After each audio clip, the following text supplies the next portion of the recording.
So basically जो भी हमने आपको एग्जांपल दिया, इस एग्जांपल का जो मेन इश्यू क्या था कि जो हमारा शेयर्ड आइटम था, इस आइटम को एक्सेस करते समय अगर मेरे पास चेक्स लगे होते हैं कि जब भी कभी शेयर्ड आइटम एक्सेस किया जाएगा, ध्यान रखना ये ए है, मैं बार बार रिपीट कर रहा हूँ, ये ए है। तो जब भी कभी whenever we access the shared item, there must be some kinds of constraints that at a time only one process can access the critical can access that particular data item. So whenever class पर, तो जैसे कि अभी आप देखो नीचे,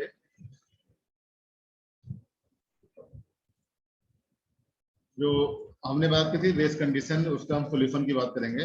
तो फुलिफन से पहले हम ये देख लें, एक मेरा टर्म होता है critical section. Basically critical section क्या होता है, जो मेरा प्रोसेस का कोड लिखा हुआ है, जो भी आपने देखा ना, दो एग्जांपल आपको दिए कोड्स के, जो आपके कोड लिखे हैं, तो उस कोड सेगमेंट में वो एरिया कोड सेगमेंट का जहां पर वो शेयर्ड रिसोर्स को एक्सेस कर रहा है या शेयर्ड डेटा आइटम को एक्सेस कर रहा है ना। जैसे पिछले वाले केस में क्या था, जहां पर वो एक कोड डेटा आइटम एक को एक्सेस कर रहा था, तो वो हमारा जो कोड सेगमेंट होगा that is called the critical section. मैं एक चीज आपको बताना चाहूंगा कि आपका जो प्रोसेस होता है, क्लास 1 मिनट होल्ड करना, एक अर्जेंट कॉल आ रही है।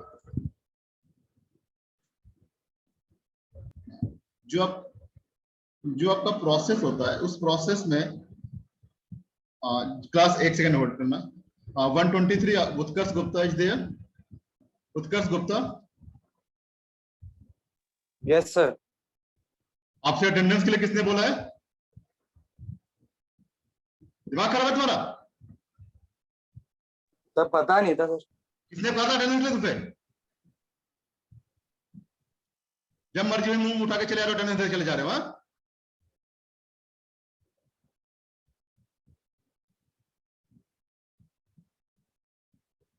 अटेंडेंस के लिए जब मैं बोलूंगा तभी अटेंडेंस मार्क होगी, इसके लिए अटेंडेंस में मार्क नहीं होगी। Okay sir, okay. ओके, सो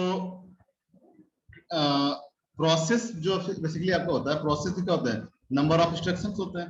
अब वो नंबर ऑफ इंस्ट्रक्शंस में कुछ इंस्ट्रक्शंस क्या होते हैं कि भाई प्रोसेस की एलिजिबिलिटी को चेक करते हैं, कुछ क्या करते हैं, कहीं पर ऐसे कोड सेगमेंट होते हैं जहां पर हम शेयर रिसोर्सेस को एक्सेस करते हैं, कुछ कोड सेगमेंट ऐसा होता है जहां पर हम प्रोसेस को एग्जिट करने का कोड लिखा होता है कि भाई प्रोसेस यहां से जब ये कोड एग्जीक्यूट करेगा तो प्रोसेस में एग्जिट हो जाएगा। तो प्रोसेस में different variety of code segments होते हैं, तो उन्हीं वैरायटी ऑफ कोड सेगमेंट्स में एक जो वैरायटी होती है that is called the critical section.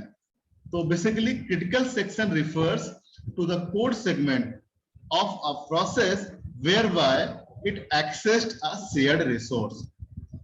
Simple सा मतलब ये समझ लो कि आपका जो प्रोसेस का कोड लिखा हुआ है, उस कोड में वो एरिया या वो कोड सेगमेंट जहां से शेयर्ड आइटम को एक्सेस कर रहे हैं that is called the critical section. Clear?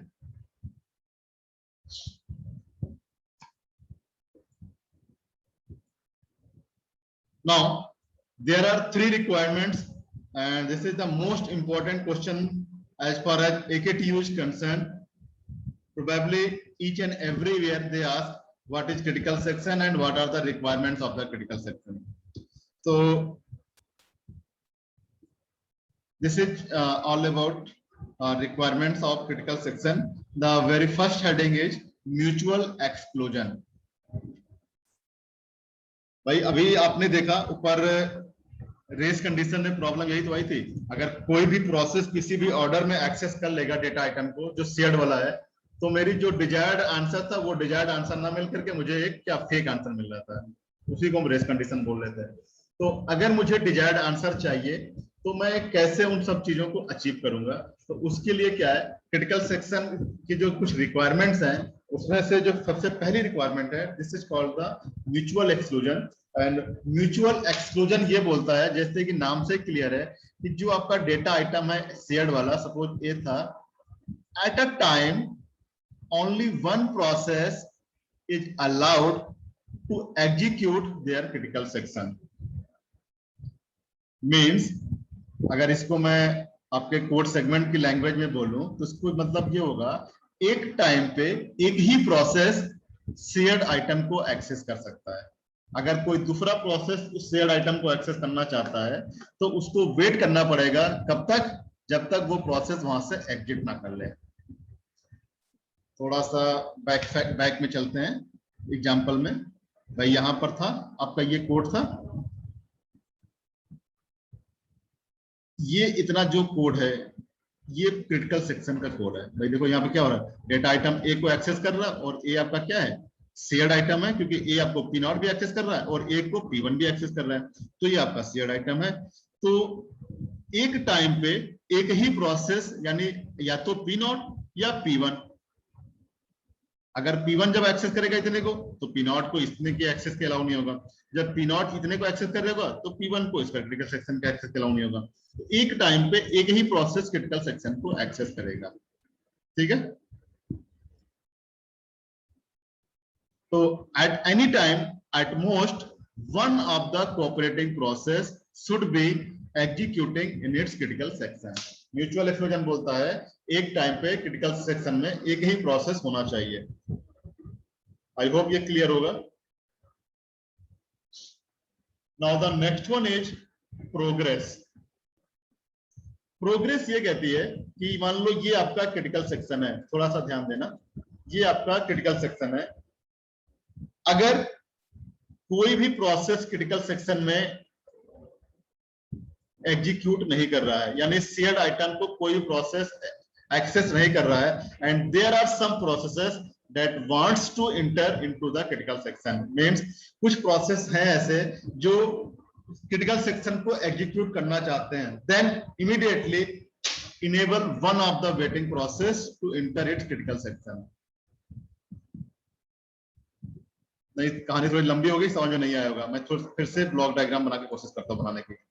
ये सपोज आपका क्रिटिकल सेक्शन है और अभी for the time being critical section में कोई प्रोसेस, ना तो प्रोसेस 1 2 3 कोई प्रोसेस एग्जीक्यूट नहीं कर रहा है, बट प्रोसेसेस रिक्वेस्ट कर रहे हैं कि भाई मुझे एग्जीक्यूट करना है, मुझे एग्जीक्यूट करना है, मुझे एग्जीक्यूट करना है। मान लो ये है process X, process Y, process Z, ये तीन प्रोसेस हैं जो अपना क्रिटिकल सेक्शन एग्जीक्यूट करना चाहते हैं। Now what will happen as far as the progress requirement is concerned, if there is no process in the critical section, कोई है भी नहीं यहाँ पर,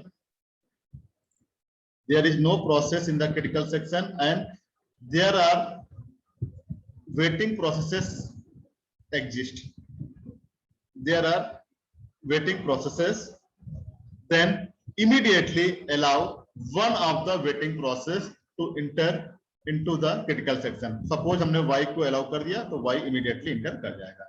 नाउ यहीं पे सारा अभी जो हमारा हमने एक वर्ड बोला ना, immediately allow one of the waiting process, यहीं पे हमारी बायसिंग हो गई और इसी बायसिंग पे ही पूरी यूनिट टू पूरी आपकी बेस हो गई। भाई अगर हमने इमीडिएटली वन ऑफ देम को अलाउ कर रहे हैं तो वन ऑफ देम कौन सा हो सकता है, मेरा फेवरेट भी हो सकता है, और अगर मेरा फेवरेट हो सकता है तो हम किसी को भी अलाउ कर सकते हैं, हो सकता है हम किसी एक ही प्रोसेस को बार बार अलाउ करें, कुछ को रोका ही ना, है ना। तो अब मेरी यूनिट 2 का जो बेस बन रहा है, यहीं से बेस बन रहा है कि आपने जो प्रोग्रेस कंडीशन पढ़ी ना, इसे हमने जो एक स्टेटमेंट बोला कि immediately allow one of the waiting process to enter into the critical section, सारी प्रॉब्लम की जड़ यहीं से स्टार्ट हो जाएगी। प्रोग्रेस कंडीशन अगर किसी को कुछ 1% का भी डाउट है तो please raise your question so that मैं आगे बढ़ूं।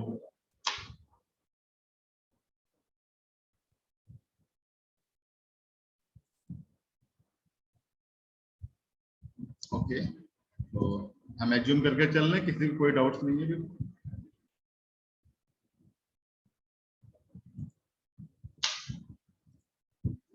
Now the next requirement is bounded wait. Bounded wait का मतलब ये होता है कि देखो सपोज मान लो ये मेरा क्रिटिकल सेक्शन है और एक ये प्रोसेस, मैं दो प्रोसेस का चलो एग्जांपल लेता हूँ, ये मेरा प्रोसेस P0 है और ये प्रोसेस P1 है, ठीक है। Now as per bounded wait there must be some upper bound on the number of times a process can enter into the critical section. मतलब ये कि भाई ये जो दो प्रोसेसेस हैं अब इन प्रोसेसेस की एक अपर बाउंड डिफाइन होनी चाहिए कि कोई प्रोसेस मैक्सिमम कितनी बार क्रिटिकल सेक्शन में एंट्री कर सकता है। रीजन क्या है इसका? अगर मैं ये अपर बाउंड डिफाइन ना करूं तो होगा क्या, might be possible selected process, बस एक मिनट को,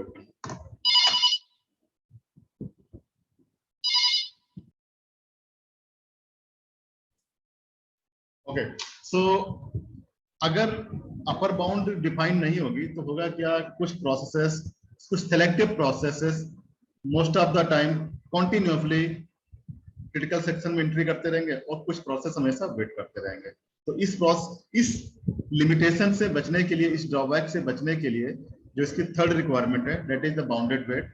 एंड बाउंडेड वेट क्या कहता है कि हर एक प्रोसेस की एक अपर बाउंड डिफाइन होनी चाहिए for entering into the critical section. यही इसमें लिखा हुआ है, there must exist upper bound on the number of times that other cooperating processes can enter their critical section after a process has requested entry into its critical section and before the request is granted.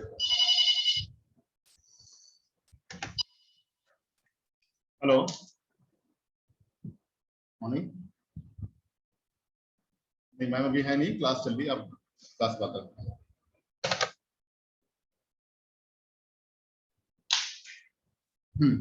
Actually देखो इसमें की जो last line लिखी है ना, after a process है requested entry and before the request is granted, इसका मतलब सिंपल सा ये है, मैं थोड़ा सा इसको और एलोबरेट करना चाहूंगा। मैंने दो प्रोसेस का एग्जांपल लिया था, प्रोसेस P0 और प्रोसेस P1। देखो इसका मतलब सिंपल सा ये है कि प्रोसेस P0 ने एक बार रिक्वेस्ट कर दी कि मुझे क्रिटिकल सेक्शन में जाना है, ठीक। जैसे ही इसने रिक्वेस्ट की, इसकी रिक्वेस्ट करने के बाद और इसकी रिक्वेस्ट ग्रांट होने से पहले, ध्यान देना, as soon as process P0 makes the request, so request करने के बाद और before granting the request, request grant होने से पहले जो दूसरा प्रोसेस है उसके लिए एक अपर बाउंड एग्जिस्ट करनी चाहिए कि प्रोसेस P1 अब मैक्सिमम इतनी बार क्रिटिकल सेक्शन में एंट्री कर सकता है। और जनरली इसकी जो अपर बाउंड आती है, जितने भी आप एल्गोरिथम से आगे पढ़ोगे, जनरली इसमें अपर बाउंड सब में 1 आती है कि जैसे ही एक प्रोसेस रिक्वेस्ट करेगा, उसकी रिक्वेस्ट करने के बाद जो दूसरा प्रोसेस है वो मैक्सिमम केवल एक बार ही क्रिटिकल सेक्शन में एंट्री कर सकता है। हम अपने एल्गोरिथम में कोड सेगमेंट्स में ऐसे इस तरीके से कोड लिखेंगे कि बाय डिफॉल्ट जो दूसरा प्रोसेस है वो केवल एक ही बार एंट्री ही कर पाएगा। क्लास आपके कोई डाउट्स नहीं है आप लोगों के अभी तक? वेरी स्ट्रेंज कि इतना इंपॉर्टेंट टॉपिक चल रहा है और आप लोगों को कोई डाउट्स नहीं आ रहे हैं। दो ही ऑप्शंस हैं, या तो ऑल क्लियर है या फिर दूसरा वाला ऑल क्लियर है। Anyway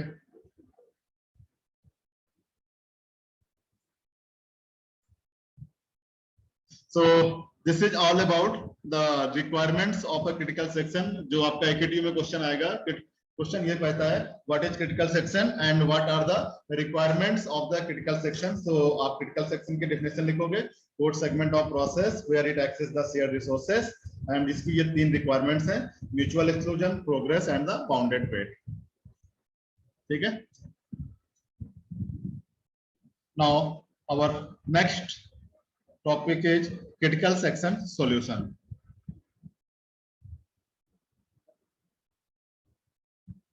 Any questions?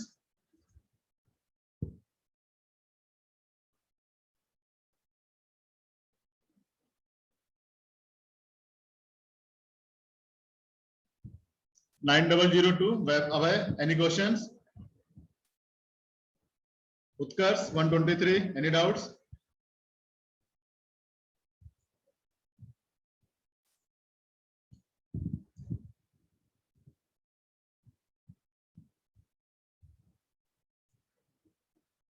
Okay. So our next topic is critical section solution. So basically critical section solution में ऐसा कुछ नहीं है। हमने अभी जो बताया कि आपका मान लो ये कोड सेगमेंट लिखा हुआ है, पूरा प्रोसेस का एक एक कोड सेगमेंट लिखा है ना, तो अब इसमें कुछ एरिया ऐसा होता है जहां पर वो शेयर रिसोर्स को एक्सेस करता है, उसको हम क्या बोलते हैं, क्रिटिकल सेक्शन बोलते हैं। ऐसे ही ये 4 सेक्शंस होते हैं, entry section, critical section, exit section और रिमाइंडर सेक्शन। ये 4 सेक्शंस होते हैं कोड सेगमेंट में। इन चारों का अपना अलग अलग रोल होता है। तो एंट्री सेक्शन में बेसिकली क्या होता है, एंट्री सेक्शन में process checks their eligibility, whether he is eligible to enter into the critical section or not। ये यहाँ पर काफी ये entry section, this refers to the code segment, this refers to the code segment of a process that is executed when the process intends to enter its critical section। ये code segment तब execute होता है जब process अपना interest show करता है कि भाई मुझे क्रिटिकल सेक्शन में जाना है ना। ये सेगमेंट तब एग्जीक्यूट होगा, और इस सेगमेंट को एग्जीक्यूट करने के बाद चेक किया जाता है वेदर जिस प्रोसेस ने रिक्वेस्ट की है whether that process is eligible और not for entering into the critical section. तो 2 चीजें हमने बताई, एंट्री सेक्शन का कोड उस समय एग्जीक्यूट होगा जब प्रोसेस अपना इंटेंशन शो करेगा that I wants to enter into the critical section. Second point, intention show होते ही ये चेक किया जाएगा कि whether he is eligible to enter into the critical section और नॉट, है ना। So this is all about the entry section. This refers to the code segment of a process that is executed when the process intends to enter its critical section. This code appears at the entry of a critical section, and by executing it, the process checks its eligibility to enter the critical section। अच्छा, critical section को हम लोग shortcut में CS भी कभी-कभी बोलते हैं, CS critical section। अच्छा, अब इसके बाद होता क्या है, if the process meets all the requirements of entry into the critical section, it will enter, else it will wait। भाई जो प्रोसेस है जिसने जो रिक्वेस्ट की थी, अगर वो सारी रिक्वायरमेंट्स को फुलफिल कर रहा होता है तो उसको क्रिटिकल सेक्शन में एंट्री करा दी जाती है, अदरवाइज वो वेट करता है।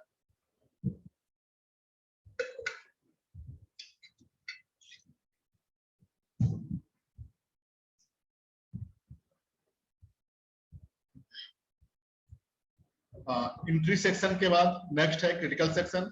वो हमने स्टार्टिंग में आपको बता दिया था, यहाँ पर क्रिटिकल सेक्शन की डिफरेंस बता दी थी कि critical section refers to the code segment to a process whereby it accesses shared resources.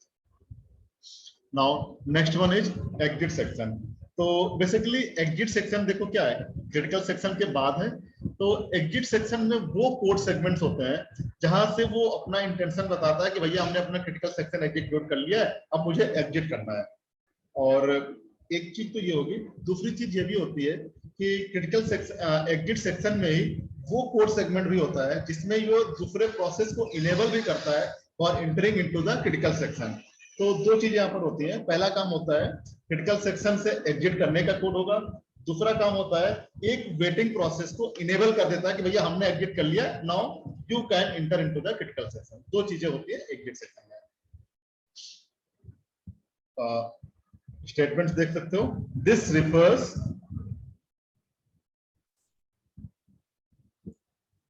refers to the code segment of the process immediately after its exit from the critical section, right?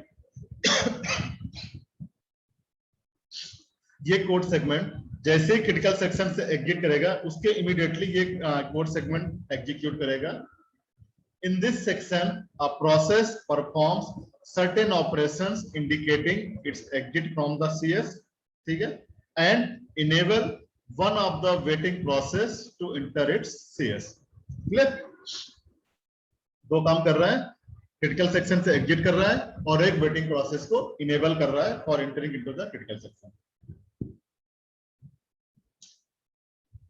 Now the last one is the remainder section। Basically reminder section हमारा वो last segment of code होता है process का।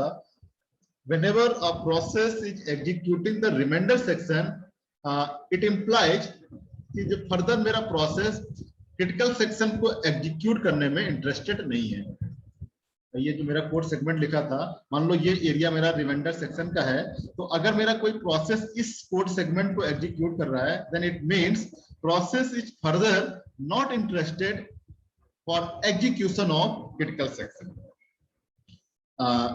As you can see from the statements, this is the remaining part of a process code.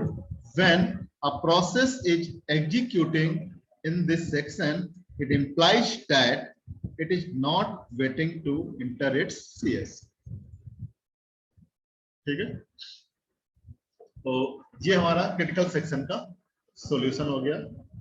आज हमने क्या क्या discuss किया है? रेस कंडीशन डिस्कस की है, रेस कंडीशन के बाद क्रिटिकल सेक्शन की रिक्वायरमेंट, क्रिटिकल सेक्शन का सॉल्यूशन. इसके बाद अब आपका एल्गोरिथम से स्टार्ट हो जाएंगे.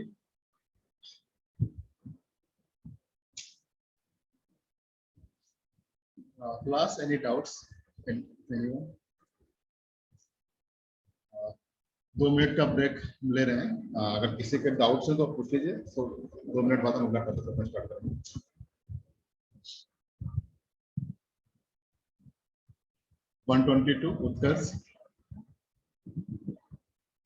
उत्कर्ष, प्लीज अनम्यूट योरसेल्फ.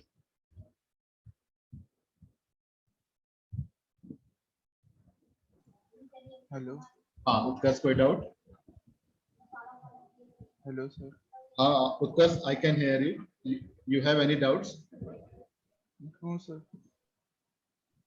जो अभी तक डिस्कस किया गया सारा क्लियर है? कौन सा ऑल क्लियर है? क्लियर है? हाँ सर क्लियर है. एक बार रिवाइज करूंगा तो और क्लियर हो जाएगा. और क्लियर है. Okay. Utkarsh Gupta 123, unmute yourself. Utkarsh Gupta. Yes sir. Utkarsh, किस बात की जल्दबाजी रहती है अटेंडेंस देने की तुम्हें भाई? एकदम से मिस हो गया था सर. लेट हो गया था, लेट उठा था. एकदम से मिस नहीं हो गया, तुम एकदम से क्लास में आए होगे, तुम्हें लगा होगा 10 बजे. करते हैं next topic. Next topic is two process solution.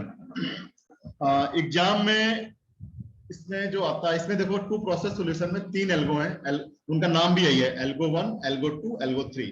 ये नाम है उनका. ठीक है. एग्जाम में जो आपके आता है वो एल्गो 3 आता है, और एल्गो 3 को पीटरसन एल्गोरिथम बोलते हैं. लेकिन एल्गो 3 तक पहुंचने, हमें सिलेबस में आपको पीटरसन एल्गोरिथम पढ़ाना है एल्गो 3. लेकिन एल्गो 3 तक पहुंचने के लिए हमें एल्गो 1 और 2 को डिस्कस करना पड़ेगा. सो थोड़ा सा पेशेंस रखना. एल्गो 3 तक हम जल्दी पहुंचते हैं. तो एल्गो 1 का जो सीन था, एल्गो 1 में क्या किया गया, एक इंटीजर टाइप का टर्न वेरिएबल लिया गया, इंटीजर टाइप का, जिसकी वैल्यू या तो 0 होगी या 1 होगी. ठीक है. और चूंकि देखो आप हेडिंग में देखो, हेडिंग लिखा है टू प्रोसेस सॉल्यूशन, यानी हम यहाँ पर सिर्फ 2 प्रोसेस की बात करेंगे, P0 और P1 की. मल्टीपल प्रोसेस की बात नहीं करेंगे. ये एल्गोरिथम ही 2 प्रोसेस के लिए है. तो 2 प्रोसेस में हमारी जो एल्गो 1 है, this is in this algo we will take a integer variable term that value will be either 0 or 1. कहानी ये है इस एल्गो की कि टर्न की वैल्यू जिस टाइम पे जो होगी उससे रिलेटेड प्रोसेस अपना क्रिटिकल सेक्शन एग्जीक्यूट करेगा. मतलब अगर टर्न की वैल्यू 0 है तो process P0 critical section execute करेगा. अगर टर्न की वैल्यू 1 है तो process P1 will execute their critical section. At any cost, if value of turn is equals to 0, then at any cost process P1 cannot execute their critical section until and unless value of turn becomes 0. Getting my point? हमने ये बोला है कि अगर turn की value 0 है तो किसी भी कॉस्ट पे, किसी भी कीमत पे process P1 critical section execute नहीं कर पाएगा. कब तक? जब तक टर्न की वैल्यू 1 ना हो जाए. जब टर्न की वैल्यू 1 हो जाएगी, then only process P1 can enter into the critical section. Clear? अब आते हैं इसके कोड सेगमेंट पे. ये है इसका कोड सेगमेंट. तो इसमें हो क्या रहा है, प्रोसेस P0, ये हमारा कोड सेगमेंट है. अब देखो अभी आपने देखा था जो प्रोसेस का कोड सेगमेंट होता है उसमें बेसिकली 4 मेन सेगमेंट्स होते हैं। पहला एंट्री सेक्शन, फिर क्रिटिकल सेक्शन, फिर एग्जिट सेक्शन और फिर रिमाइंडर सेक्शन, है ना। तो ये जो पहला स्टेटमेंट ये लिखा है व्हाइल टर्न इक्वल टू 1, ये मेरा है एंट्री सेक्शन। इसके बाद क्रिटिकल सेक्शन आ गया, CS लिखा हुआ है, फिर टर्न इक्वल टू 1 है, फिर टर्न इक्वल टू 1 है। इस टर्न इक्वल टू 1 में क्या कर रहे हैं, ये मेरा एग्जिट सेक्शन हो जाएगा। और इसके बाद जो RS है, ये RS इज रिमाइंडर सेक्शन। ठीक है। अब देखो इस कोड का मतलब क्या है। बाकी ये डू व्हाइल तो स्ट्रक्चर लगा हुआ है मेरा, जो ये कोड सेगमेंट प्रोसेस P0 के लिए लिखा हुआ है, similarly same code segment will be for the process P1। इसमें क्या होगा, डू व्हाइल, जैसे प्रोसेस P0 में जो हम फेवर की बात कर रहे हैं, जहां जहां 1 है वहां 0 हो जाएगा। टर्न इक्वल टू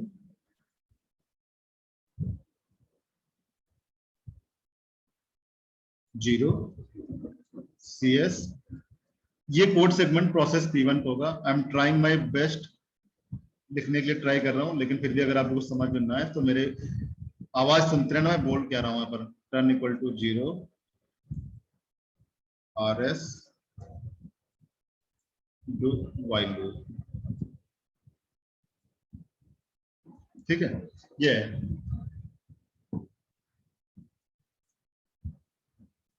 अब एक एक को डिस्कस कर लेते हैं। मैं बात कर रहा हूं प्रोसेस P0 की। प्रोसेस P0 में अगर मैं प्रोसेस P0 के फेवर की बात करूं तो प्रोसेस P0 क्रिटिकल सेक्शन में एंट्री कब कर सकता है, जब टर्न की वैल्यू उसके फेवर की हो, टर्न की वैल्यू उसके फेवर की हो, और टर्न की वैल्यू उसके फेवर में क्या होगी, 0। यानी process P0 will keep looping in this while loop as long as turn equal to 1। यहां पर क्या लिखा, व्हाइल टर्न इक्वल टू 1 है। इसका मतलब क्या है, process P0 will keep looping as long as turn equal to 1, और जैसे ही ये वैल्यू फॉल्स होगी इमीडिएटली नीचे आ जाएगा।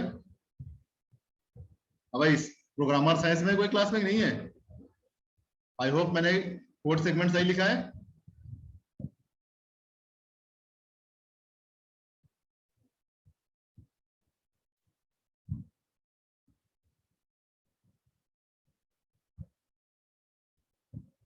चलो फिलहाल आप लोग चाहो तो अपने नोट्स में जब लिखना तो यहाँ पर कमेंट में लिख लेना इस लाइन का मतलब क्या है। व्हाइल टर्न इक्वल टू 1 का मतलब यह है keep looping as long as turn equal to 1, यानी जब तक टर्न की वैल्यू 1 रहेगी तब तक वो इसी व्हाइल लूप में घूमता रहेगा, और जैसे ही वैल्यू बनेगी 0 ये इमीडिएटली आ जाएगा क्रिटिकल सेक्शन में।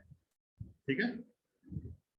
क्रिटिकल सेक्शन एग्जीक्यूट करने के बाद नेक्स्ट क्या आता है, एग्जिट सेक्शन आता है। और एग्जिट सेक्शन में अभी आपने पढ़ा था 2 काम होते थे, एक तो अपना क्रिटिकल सेक्शन से एग्जिट करेगा, और दूसरा क्या करता है, एक वेटिंग प्रोसेस को इनेबल कर देता है for entry into the critical section. तो यहाँ पर चूंकि 2 ही प्रोसेस हैं, तो अगर हम P0 की बात करेंगे तो ये किसको इनेबल करेगा, P1 को इनेबल करेगा। अगर हम P1 की बात करेंगे तो ये किसको इनेबल करेगा, P0 को इनेबल करेगा, है ना। तो P0 ने क्रिटिकल सेक्शन से एग्जिट तो कर लिया, अब दूसरे प्रोसेस को इनेबल कैसे करेगा। भाई दूसरे प्रोसेस को इनेबल करने का बस एक ही तरीका है, उसके फेवर में टर्न की वैल्यू कर दो, यानी टर्न की वैल्यू जो 0 थी उसको उसने कर दिया 1। जैसे ही 1 करेगा प्रोसेस P1 के फेवर में हो जाएगा, है ना। तो ये मेरा इतना मेन कोड से है।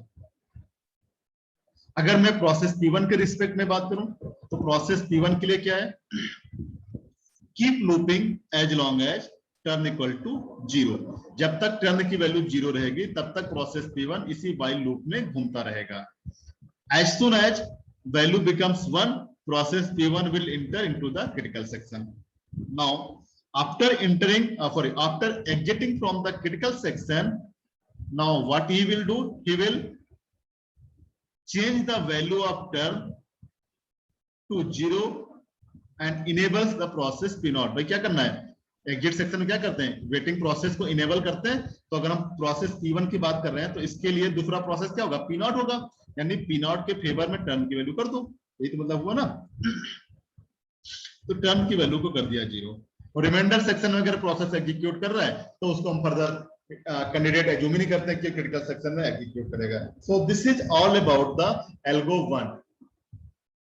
एल्गो 1 में क्या है, टर्न की वैल्यू के बेसिस पे हम चेक कर रहे हैं which process will execute their critical section. जब टर्न की वैल्यू 0 होगी then process P0 will execute, जब टर्न की वैल्यू 1 होगी then process P1 will execute. Exit section में दूसरे प्रोसेस को इनेबल कर देंगे for entry into the critical section. Now अब ये तो हो गई एल्गो। अब हमें ये देखना है कि हमारी जो क्रिटिकल सेक्शंस की रिक्वायरमेंट्स थी क्या वो रिक्वायरमेंट फुलफिल हो रही है, यानी जो मेरे mutual exclusion, progress, bounded wait condition थी क्या वो कंडीशन सेटिस्फाई होंगी।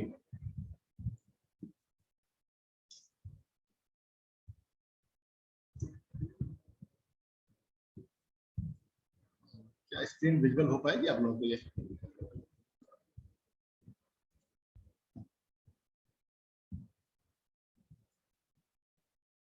वो देखो जो हमने P1 का कोड वहां लिखा था ना, ये दूसरे पेज पे था एक्चुअली, इसलिए हमने वहां पर उसको लिख दिया था। तो मैं ऐसे ही कोशिश करता हूं आपको समझाने की। म्यूचुअल एक्सक्लूजन की कंडीशन समझाता हूं। टर्न की वैल्यू क्या होगी, या तो 0 होगी या 1 होगी। म्यूचुअल एक्सक्लूजन क्या बोलता है, एट अ टाइम एक प्रोसेस क्रिटिकल सेक्शन में होना चाहिए। अभी आपने जब म्यूचुअल एक्सक्लूजन की डेफिनेशन पढ़ी थी वही तो था, at most one of the cooperating process must be enter into the critical section at a time. तो देखो यहां पर टर्न की वैल्यू क्या होगी, या तो 0 होगी या 1 होगी। क्या ये पॉसिबिलिटी है कि दोनों टर्न की वैल्यू 0 1 दोनों एक साथ हो जाए? क्लास इज इट पॉसिबल कि टर्न की वैल्यू 0 1 दोनों एक साथ हो जाए? भाई क्या होगी, या तो 0 होगी या 1 होगी, दोनों वैल्यू एक साथ तो नहीं होगी ना। तो अगर दोनों वैल्यू एक साथ नहीं होगी तो होगा क्या, जब टर्न की वैल्यू 0 होगी तो प्रोसेस P0 इंटर कर लेगा। भाई अगर जैसे ये वैल्यू हुई तो प्रोसेस P0 इंटर कर लेगा। अगर टर्न की वैल्यू 1 हुई तो प्रोसेस P1 इंटर कर लेगा। यानी एक टाइम पे या तो P0 एंट्री करेगा या प्रोसेस P1 एंट्री करेगा। तो म्यूचुअल एक्सक्लूजन कहता भी यही है कि एक टाइम पे एक ही प्रोसेस इंटर करना भी चाहिए। So in this way we can say mutual exclusion condition is satisfied. Clear? तो हमारी जो पहली रिक्वायरमेंट थी वो रिक्वायरमेंट मेरी सेटिस्फाई हो रही है म्यूचुअल एक्सक्लूजन वाली। एट अ टाइम एक ही प्रोसेस क्रिटिकल सेक्शन में एंट्री कर रहा है। यही इसका स्टेटमेंट भी लिखा हुआ है, स्टेटमेंट से आप क्लियर कर सकते हो। At a time the value of turn will be either 0 or 1. When turn equal to 0, process P0 will enter its critical section, and when turn equal to 1, then process P1 will enter into its critical section. Thus, at a time, at most one of the cooperating process can enter its critical section. CS बोले तो critical section. So, the requirement of mutual exclusion is satisfied. Clear?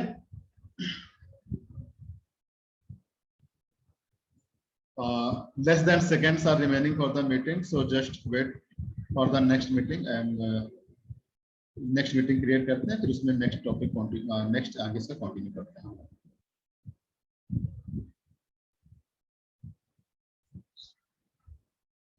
Till then, if you have any query, please raise your questions.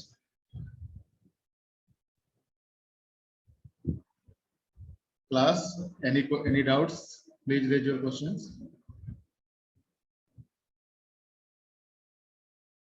Okay, class, I'm stop.